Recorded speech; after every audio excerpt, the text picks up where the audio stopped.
김성환의 시사야.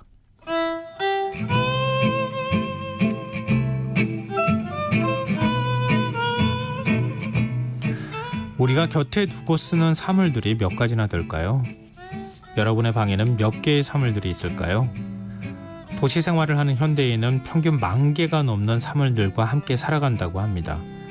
무심코 사용하는 사물들에는 현대인들의 마음과 습관에 얽힌 다양한 이야기가 담겨 있다고 하는데요. 오늘 한밤의 인문학 시간에는 이 사물에 대한 이야기를 나눠보려고 합니다. 정여울 작가 나와 계십니다. 안녕하세요. 안녕하세요. 반갑습니다. 네. 사물들 하니까 왠지 네. 약간 좀 객관화되어 있는 것 같아요. 좀 멀리 있는 느낌도 좀 들긴 하는데요. 네. 생각해보면은 내가 아끼는 물건들이 뭐가 있지? 그럼 정말 많은 것 같아요.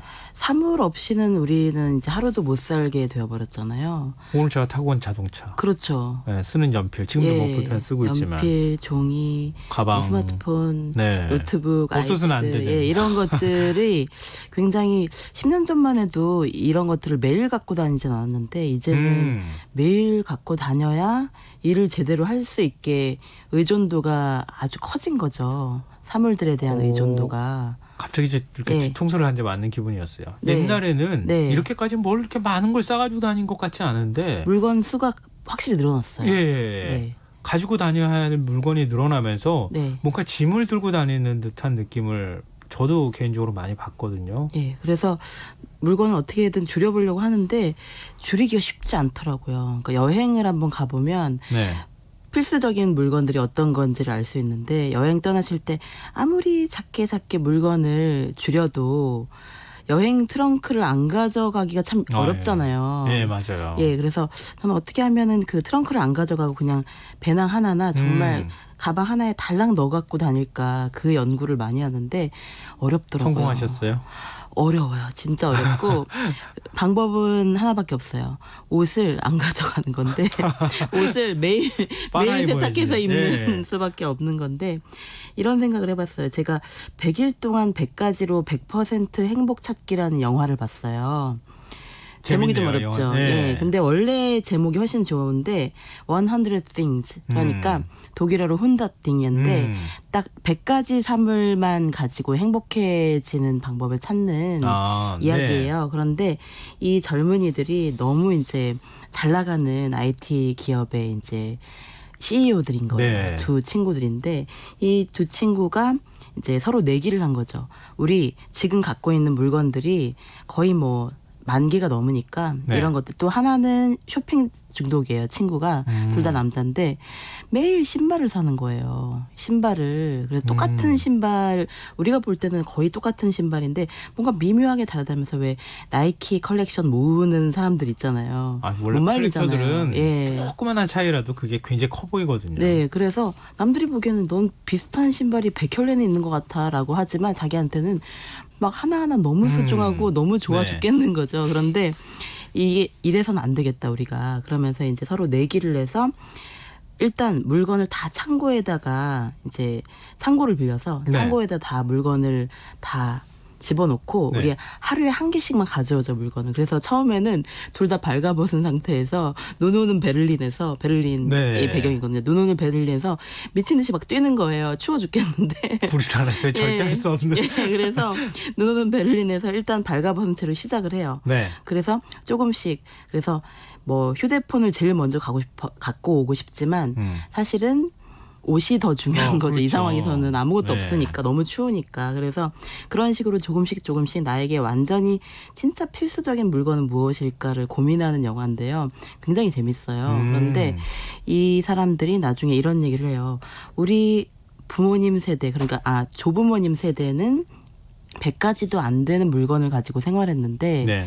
우리 부모님 세대는 한 이제 수백 가지 물건을 가지고 생활을 하고 우리는 지금 10,000가지가 넘는 물건을 가지고 생활을 하고 있는데 왜 할머니 할아버지들이 그 윗세대들이 더 행복하게 느껴지지? 우리는 항상 뭔가 결핍된 것 같고 그들은 우리보다 훨씬 더 가난하고 물건도 별로 없었는데 사물도 별로 없었고 재산도 별로 없었는데 왜 우리는 항상 비교하고 항상 뭔가 뭐 하나 사려고 해도 뭐 조그만 카드 지갑 하나 사려고 해도 미친 듯이 가격 비교하다가 막 넉다운되고 막 나는 결정장애 아닌가 막 이렇게 생각을 하게 되는데 이건 좀 아닌 거 아닌가 싶어서 옛날에는 네. 결핍 속에 풍요였는데 네. 지금은 풍요 속의 결핍을 거죠. 예. 겪는 거라는 거잖아요. 그래서 이 100일 동안 100가지로 100% 행복 찾기라는 그 독일 영화를 보면서 2019년 영화인데 너무 재밌게 보면서 우리에게 정말로 그 미니멀 라이프라는 게 생각보다 실천하기 어렵거든요. 네. 그래서 일단 정리하다가 사람들이 포기를 해요. 네, 정리 자체를 못 하게 돼요. 그래서 정리하다가 막 눈물이 나고 어떤 물건 속에는 막 애틋한 사물들이라는 책도 있어요. 예. 애틋한 사물들. 예, 애틋한 사물들이라는 책은 자신에게 너무나 애틋한 느낌을 주는 그 사물들에 대한 이야기를 쓴 책인데 그 책을 보면은 사물들이 하나하나 나에게 말을 거는 듯한 소중함을 느끼게 해준다는 거예요. 네. 예를 들어 단추를 보면 단추랑 사람이 되게 비슷하게 느껴진다는 거죠. 왜냐하면 단추도 사람도 어딘가에 꼭 이렇게 끼워지기를 예, 꿰매어지기를 바라는 존재처럼 보인다는 거예요. 네네. 어딘가에 꼭 맞는 존재, 뭔가를 이렇게 딱 끼워서 하나가 되기를 바라는 존재처럼 보여서 단추랑 사람이 되게 비슷하게 보여서 단추가 애틋해 보이고 또 아령을 보면 아령은 뭔가 불굴의 의지를 상징하는 그 사물처럼 보인다는 거죠. 끝없는 반복을 통해서 네. 끝없는 반복을 막 부추기는 사물이잖아요. 그렇게 해서 더 건강해지고 싶고 더 막 근육질이 되고 싶고 막 이런 그 욕망을 부추기는 사물이라는 거예요. 그래서 사물들을 볼 때마다 이분은 그 굉장히 또 뇌병변 장애를 앓고 계셔가지고 사물들에 대한 그 애착을 더 이렇게 애틋하게 정말 그 슬프게 표현을 더 하신 것 같아요. 모든 사물들의 정령이 있는 것 같이. 예, 원래는 이제 그 할머니 세대 또 조부모님 그 고조 할머니 세대는 정말로 정령이 있다고 믿었죠. 그렇죠. 애니미즘적인 신앙이 네. 아직도 있는 곳들이 많죠. 그런데 우리는 이제 사물들을 너무 많이 구입하고 사물들을 이제 계속 끊임없이 교환하고 구입하고 이렇게 하면서 과시적 소비 이런 것들도 많아지고요. 예. 요즘 뭐 집값이 뭐 천정부지로 오른다는 얘기 네. 하잖아요. 집도 대표적인 비싼 사물이죠. 집을 예. 사가지고 네. 아니면 그 집을 빌려서 네. 뭔가 물건 쌓아놓는데 뭐 막 한 절반 정도를 차지하는 창고가 돼버린 거죠. 거대하고 그건 너무 화려하고 비싼 창고가 돼버리는 거죠. 너무 아깝지 않느냐. 네. 내가 물건에 치여가지고 내가 움직일 공간도 별로 없고. 물건들이 나를 내쫓는 느낌이 들죠. 자꾸 사다 보면. 그래서 이런 것들에 대해서 생각하게 되는 시간인 것 같아요. 그래서 또 애틋한 사물들이라는 책도 좋았고 또 이제 여성들의 이야기도 되게 재밌었는데 100가지 물건으로 다시 쓰는 여성 세계사라는 책이 있었어요. 이건 그치? 역사책이에요? 예, 역사책인데 네. 너무 재밌는 게 뭐 여성에게 도움이 된 물건들도 있지만 예를 들어 세탁기라든지 네. 타작이라든지 이런 것들은 여성들의 삶을 획기적으로 좀 그 질을 높여준 그런 사물들이거든요. 가사노동을 획기적으로 줄여줬잖아요. 예, 가사노동을 획기적으로 줄여준 면이 있고 그리고 또 타자기 같은 경우는 여성들의 일자리를 굉장히 많이 예, 타자기가 생긴 다음에 여성들이 그전에는 사실 다양한 일자리가 없었잖아요. 그런데 네. 타자기를 통해서 여러 가지 뭐 타이프라이터도 그 속기사라든지 아니면 뭔가 기록을 함으로써 여성들이 할 수 있는 일들이 굉장히 많아졌다고 하더라고요. 네. 그런 이제 혁명적인 도구들 그리고 가장 획기적인 도구 중에 하나는 피임 기구래요. 피임약이나 피임 기구를 통해서 여성들이 뭔가를 좀 일을 해보려고 네. 하면 계속 아이가 생기면 이게 정말 일을 할 수가 없으니까 네. 여성들에게 피임 도구는 가장 그 여성 해방을 위해서 중요한 네. 어떤 사물의 발명이었다 이런 이야기도 있어요. 그런데 그 중에서 저는 제일 좀 충격적이었던 그 첫 번째 사물이 뭐냐면 그 여성의 신체를 당시에 이제 여성의 신체를 그 최초의 어떤 인류라고 해가지고 그 여성의 신체를 전시한 적이 있었대요. 예. 여성의 신체를 전시를 살아있을 어떻게 때도 전시를 하고요. 네네. 예, 그 아프리카 출신의 그 살아있는 여성을 거의 발라 상태로 그렇게 옷을 아주 조금만 입혀가지고 유럽에서 전시를 했었대요. 뭐 아프리카뿐만이 아니고요. 에스키모도 전시, 에스키모인들도 전시하고 세계 만국 박람회라고 네네네. 심지어는 일본에서 열린 박람회를 조선인들도 맞아요. 전시했었어요. 예, 조선 여성들도 전시된 적이 네. 있었어요. 그래서 그런 게다가 거기서 끝나지 않고 그 여성이 죽은 뒤에 그 여성의 몸을 이렇게 해부해가지고 네. 몸을 또 죽은 몸을 가지고 또 전시를 했대요. 예.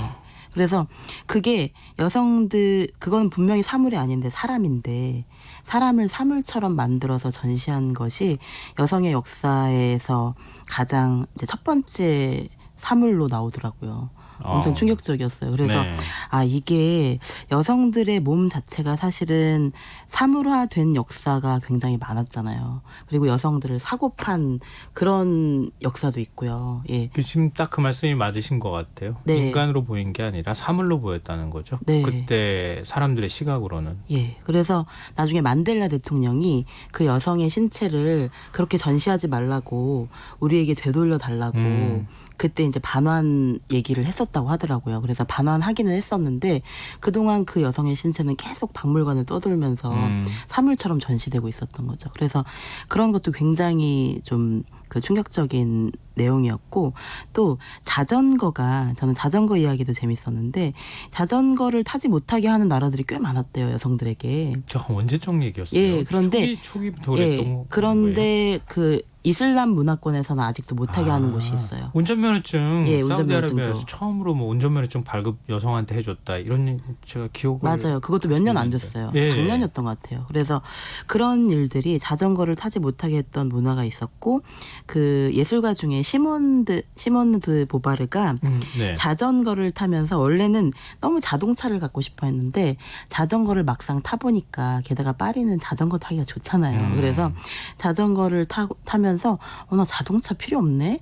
자전거만 있으면 되네 하면서 너무 행복해하던 그런 모습도 있어요. 그건 예술가와 사물들이라는 다른 책에 예, 장석주 시인의 책에 있는데 그 책에 보면은 우리 인간을 행복하게 해주는 사물들에 대한 또 굉장히 그 아름다운 에세이들이 있어요. 그래서 프로이트는 담배에 그렇게 집착을 했대요. 담배요? 예, 프로이트가 사실 애연가였죠. 거예요? 그래서 의사가 끊으라고 하는데 프로이트도 의사인데 자기도 끊어야 되는 거 알아요. 아는데 수술도 많이 했어요. 암 수술도 하고 막 그랬는데도 그래도 말년까지 못 끊었대요. 그런데 자신의 그 담배와 파이프나 이렇게 담배에 관련된 사물들에 대한 그러니까 문구류를 모으는 것처럼 그렇게 많이 좋아하셨나 봐요. 그래서 프로이트가 이제 나중에는 이 담배가 없었으면 나는 이렇게 많은 책을 못 썼을 거라고 생각을 할 정도로 그렇게 그 자신의 몸을 태워서 마치 그 자신의 몸을 연료처럼 태워서 글을 쓰게 해준 것이 담배라고 생각을 했던 것 같아요. 한때는 예술가들이 네. 담배 피는 모습이 멋져 보일 때도 있었죠. 그럼요. 예, 예. 지금은 뭐 그렇게 예. 절대 안 하지만. 예, 그래서 그런 그 사물들의 역사를 통해서 인간이 이렇게 많은 사물들을 발명하고 이렇게 많은 사물들에 집착하고 막 이거 하나 사기 위해서 막 몇 년씩 월급 모으고 이랬던 적이 있구나. 저에게는 피아노가 그랬던 것 같아요. 피아노요? 피아노. 그러니까 제가 7살 때 저희 집이 되게 넉넉지 못했는데 아버지가 피아노를 어떻게든 저한테 피아노를 사주고 싶어 하셔갖고 네. 당연히 제가 울면서 졸랐겠죠. 예. 사달라고. 예, 기억은 잘 더 안 좋은 나는데 피아노를 사달라고. 그냥 뭐든지 좋으니까 피아노가 필요했던 거죠. 친구가 피아노를 샀거든요. 그래서 제일 친한 친구가 피아노를 사서 그게 너무 부러웠나 봐요. 어린 마음에. 이 동서고금을 막론하고 사촌이 땅 사면 다 배고프다고 하잖아요. 그 피아노가 너무 이제 사고 싶어서 제가 막 우니까 아버지가 3달치 월급을 모아도 못 사겠더래요. 그 피아노를요. 비싸서. 그런데 이제 어쨌든 어떻게 해서든 피아노를 샀는데 그 피아노가 너무 커서 우리 집 대문을 못 들어오는 거예요. 그래서 제가 비가 너무 많이 왔어요. 그날 하필이면. 어떡해요? 그래서 피아노를 막 비닐에다 싸가지고 대문을 뜯어냈어요. 예, 대문을 뜯어내고 들어왔던 그게 7살 때인데 그러니까 수십 년 전 일이죠. 아직도 기억이 나요. 예, 제 인생의 사물이기 때문에. 그 사물이 아니라 제 네. 인생의 부모님인데. 그렇죠. 부모님의 부모님이 은유인 계셨기 거죠. 때문에. 부모님의 네. 은유이자 상징이고 이제 그 피아노를 사기 위해서 아빠가 얼마나 고생했는지는 그때는 몰랐는데 이제 나중에는 제가 아버지가 약간 서운할 때마다 그 피아노를 생각하면서 그래. 용서해드려야지 하면서 아빠는 그때 힘드셨는데도 나에게 피아노를 사주셨어 이런 생각을 하게 되거든요. 그러니까 누구에게나 어떤 그런 애틋한 사물들이 있는 것 같아요. 그래서 또 아버지의 입장에서는 피아노가 있는 동안에는 이제 저희가 딸 셋인데 네. 딸 셋이 다 독립해서 이제 결혼하고 그래서 집을 나갔는데도 피아노가 있는 동안에는 딸들이 있는 느낌이 들었대요. 그런데 이제 피아노를 제 동생네 집에서 이제 애들 가르친다고 가져갔었거든요. 그때 아버지가 엄청 우셨대요. 예, 진짜 펑펑 우셨대요. 딸들이 진짜 모두 떠난 것 같아서 예. 그러니까 피아노가 이제 우리가 떠난 다음에는 딸들의 어떤 은유처럼 상징처럼 보였던 거죠. 그래서 전 대학 때 거의 졸업할 무렵쯤 돼서요. 네. 힘들게 아르바이트 해가지고 카메라를 샀었거든요. 당시에 돈으로 굉장히 비싼 카메라. 그거 못 버리고 필름 카메라인데 아직도 지금 갖고 있어요. 잘 그러니까요. 작동하고. 예. 지금 돌아가신 장인어른이 쓰셨던 카메라도 아날로그 카메라, 필름 네. 카메라 아직까지도 제가 수리해서 쓰고 가지고 있거든요. 그러니까요. 못 버리는 거예요. 그건 우리가 그런 애틋한 사물들은 좀 남겨두고 이제 내가 지금 안 쓰거나 다른 사람과 나눠 쓰는 게 더 나은 물건들은 좀 나눠 쓰면서 물건들을 좀 정리하는 시간이 필요한 것 같아요. 그래서 사물들을 통해서 우리의 과거를 비춰보면서 또 우리의 미래를 기획하는 시간이 필요하다는 생각이 많이 들었어요. 그래서 사물들은 사실 우리들이 이제 처음에는 필요하다고 생각해서 사지만 정말 그것을 매일 사용하는 사물들이 일단 제일 중요할 거고 그렇죠. 그다음에 어떤 피아노나 그 필름 카메라처럼 어떤 애틋한 기억들이 있는 사물들은 못 버리잖아요.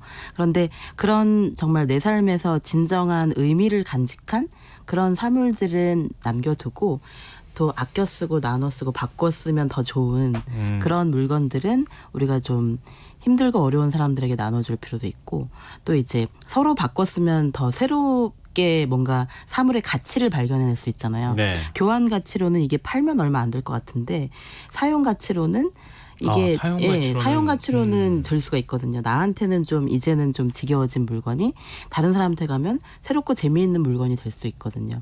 그런 것들을 좀 아껴 쓰고 나눠 쓰고 바꿔 써서 좀 그게 말이 쉽지 그 노력이 애착과 필요하잖아요. 집착을 버린다고 하는 네. 게 정말 어려운 일이거든요. 예, 그래서 어떤 경우는 책도 이렇게 공동 서재를 만들어서 예, 책이 집에 있는 책들이 너무 많아서 이제 사람이 들어갈 자리가 없을 정도가 되면 책을 이렇게 함께 보관하는 창고를 만들어서 책을 이렇게 빌려줄 수 있게 예, 빌려주고 또 빌려준 것에 대한 또 포인트도 좀 적립해주고 네. 이렇게 해서 내가 책을 버린다는 건 너무 마음이 아프니까 책을 어디선가는 누군가가 보고 있구나. 그리고 언젠가는 또 찾을 수도 있고요. 그런 시스템도 있다고 하더라고요. 그래서 사물들을 좀 우리가 좀 더 지혜롭게 관리하는 방법을 생각해 봐야 되겠다는 생각도 했어요. 그러니까 미니멀리즘 아까 말씀하셨던 것처럼 갖고 있는 거를 좀 덜어내는 것도 필요할 것 같고 어떻게 보면 또 나만이 알 수 있는 그 사물들로 나를 치유할 수 있는 방법을 찾아보는 것도 내가 꼭 갖고 혼자만 아는 거예요. 그런 사물들을 찾아보는 것도 거꾸로 또 좋을 것 같아요. 그래요. 그러니까 그 피아노를 연주해야 되는 거죠. 예, 그 피아노를 연주하지 않고 막 모셔만 놓고 있으면 그 필름 카메라를 그냥 가만히 두고만 있으면 인테리어 소품이 돼버리거든요. 네. 수많은 책들도 인테리어 소품으로 전락하고 있잖아요. 그러지 말고 책을 읽어야 되고 또 피아노를 연주해야 되고 그럼으로써 그 사물들이 살아있게 만들어야 될 것 같아요. 네. 다시 한번 제 주변에 있는 사물들도 한 번쯤 쓰임새를 가지고 어떻게 정리할지 저도 좀 궁리를 해봐야겠습니다. 청취자분들도 한번 해보시면 좋을 것 같습니다. 오늘 마칠 시간 다 됐습니다. 지금까지 한밤의 문학 정효율 작가와 함께했습니다. 고맙습니다. 감사합니다. 오늘 모바일 상품권 당첨자는 홈페이지 공지사항에서 확인하실 수 있습니다. 밤사이에도 많은 비가 내릴 거라고 하고요. 지금 홍수 경보가 내려져 있는 곳도 많으니까 주의하셨으면 좋겠습니다. 지금까지 김성환이었습니다. 고맙습니다.